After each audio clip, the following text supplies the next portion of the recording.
এবং তাড়াতাড়ি আয়, দেখ কি জোরে বৃষ্টি নেমেছে। আমার মাথায় একটা আইডিয়া আছে, বলবো তোকে? বল বল বল, তোর আইডিয়া দিয়ে কাজে লাই কিনা। মা তো ঘরে নেই, আজকে বাটার চিকেন পকোড়া বানাই। হ্যাঁ, ফ্রিজে চিকেন আছে না, তাহলে পকোড়া করি।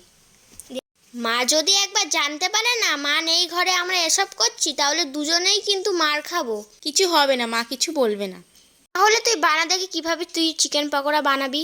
একটা পাত্রের মধ্যে চিকেন, তার মধ্যে বেসন, tomato sauce, soya sauce, cornflour, ধনে গুঁড়ো, লঙ্কা গুঁড়ো, লেবুর রস, স্বাদ মতো নুন দিয়ে দিতে হবে।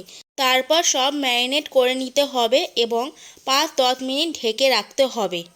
তারপর গ্যাসে কড়াই বসিয়ে সাদা তেল দিয়ে তেলটা ভালো করে গরম হয়ে গেলে পকোড়াগুলো এক এক করে দিয়ে দিতে হবে। ওই কিরে, তুই কি করছিস? সব পকোড়া তো পুড়ে ছাই। তুই যখন খাবি তারপর বলবি, তুই যা তো আমাকে ভাজতে দে। পকোড়া ভাজা হয়ে গেলে একটা বাটির মধ্যে তুলে নিতে হবে। ওই পকোড়া ভাজার কড়াইতে সামান্য পরিমাণ বাটার দিয়ে আবার পকোড়াগুলো নেড়েচেড়ে নিতে হবে। শেষ, এবার চলো খাই। কিন্তু খুব সুন্দর হয়েছে। কিরে, তুই একাই খেয়ে নিলি সব পকোড়াগুলোকে? উফ, না রে বাবা, নে এবার সব পকোড়াগুলো তুই খা। দে দে দে, আমি খাই।